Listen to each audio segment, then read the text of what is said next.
Jim asks, what should we be looking for in influencer marketing software? We need a BS detector for all the sales pitches. Influencer marketing software has to fulfill one of three functions: identification, finding influencers. Can you find influencers effectively using the software? And are they good ones? Outreach and management, which is like a CRM. You have a list of influencers that you're reaching out to. You have the status of those pitches. You have contractual stuff if you need it. You have assets to send them, link tracking, and possibly payment management, depending on the type of influencers you're working with. And third is analytics and measurement. Influencer marketing software should be doing analytics and measurement. You've done a campaign, or you're doing a campaign, and you need to know how it's going.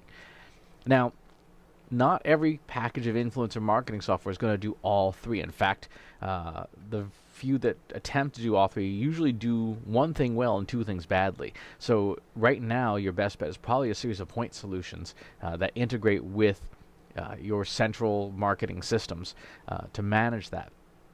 When it comes to disassembling sales pitches to see what's real and what's not, there are 5 BS detectors that I use. And asking these questions will help you understand what kind of software company you're working with. Number 1, data export. What are the limits of what influencer marketing software will let you export?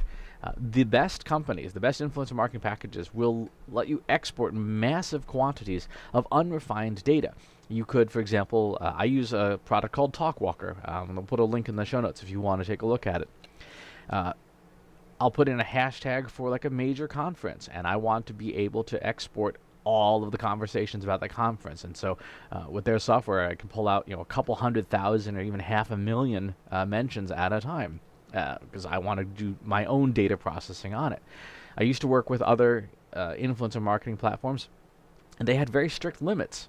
You can only download 5,000 records or 10,000 records. Well, if you're working in an event like VMworld or CES or Dreamforce, it's like there could be 10,000 mentions in an hour. So having those export limits be very, very high is a good indicator that the company knows what it's doing and has a robust data pipeline.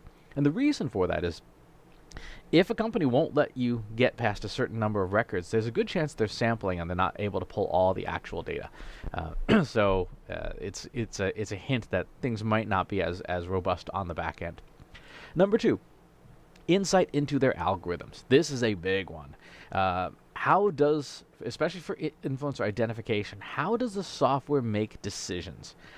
Anyone who makes a claim of, this is our proprietary algorithm, powered with machine learning, but provides no details, is selling you BS, right? Because anyone can make a proprietary algorithm. I can make a proprietary algorithm that involves throwing darts at my wall. And that's no good to me. That's no good to you. They don't have to give you every aspect, every detail of the secret sauce, but they've got to be able to explain the algorithms. And here's the thing. Influencer marketing analysis uses very, very common mathematical algorithms on the back end.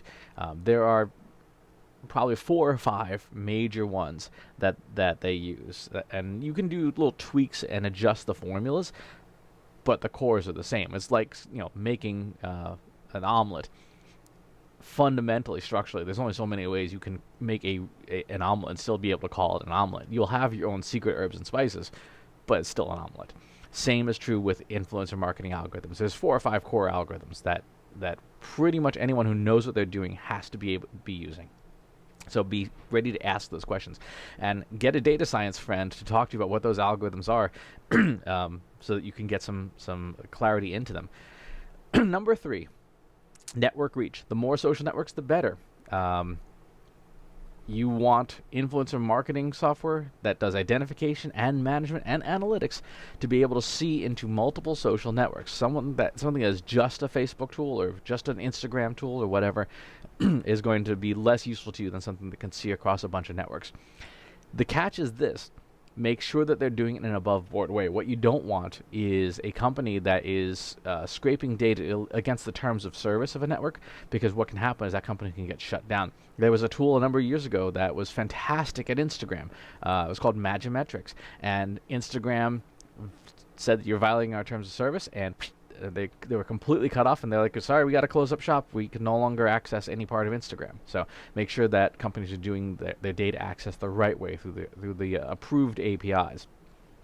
Number 4, how many integrations does the influencer marketing software support? On the identification side, what other data inputs does it take in? On the management side, what CRMs and packages does it work with? On the payment side, which payment gateways and payment platforms does it work with? And on the analytics and measurements side, if it doesn't talk to Google Analytics, probably not the best analytics and measurement platform, right? That's would seem like to be a very straightforward thing. Does it integrate with your URL shortener? Does it integrate with your asset management library? All the more integrations that are relevant to you, the better that software is going to be. And finally, and this one's a fun one, training. Training for an influencer marketing, for any kind of SaaS-based software, should be offered, should be accessible, should be free or included with the price of the product, but it should not be mandatory. If training is mandatory in a product, that tells me that either the UI or the logic of the system is so complex, so messy, that they know you're not going to get value out of the product if you don't sit through one of their demos. I worked with a marketing automation software company a number of years ago, and they were like, no, you have to do it our way in the sequence. Like, I know what I'm doing with this software, and if I can't figure your software out, it's not very good software. I could use Pardot with my eyes closed. And they're like, no, you have to do it this way, and you have to watch this 20-minute video on how to set up MX records in your DNS. Like, I know how to do that. Anyone who's done marketing automation software has had to go through that. You don't need a 20-minute training to tell me how to copy and paste 2 lines of text. And so we have actually ended up canceling their contract, saying, okay, if we're not allowed to set this up the way we want as paying customers, don't want to use your software. So for influencer marketing software, take the demo, better yet, take a trial of it and see how much of it you can figure out without the manual. If you don't need the manual and you can get core tasks like, I'm going to log in and see who is most influential at VMworld, and you can do that, then there's a good chance that the software is well designed and well thought about and easy to use, and which means that any training you do take is going to amplify your capabilities, but you've gotten the basics down because the software is so intuitive as it is. So those are my 5 big BS detectors for influencer marketing software, and frankly for a whole bunch of any kind of marketing software. Can you get data out? Can you get data in? Does it do what you want to do on the places that you care about? Do they tell you how it works? And is the training available but not mandatory? Use those 5 tests to figure out who's who in influencer marketing, and you'll have a much easier time of weeding out the wheat from the chaff. And some of these questions, it will challenge the salesperson. They'll need to probably bring in like a systems engineer or something, particularly on the algorithm side. If they're unwilling to do that, if they're unwilling to answer any of these questions, run away. They're not a very good company. So thanks, Jim, for the question. Leave your follow-up comments in the comments below, and please subscribe to the YouTube channel and the newsletter, and I'll talk to you soon.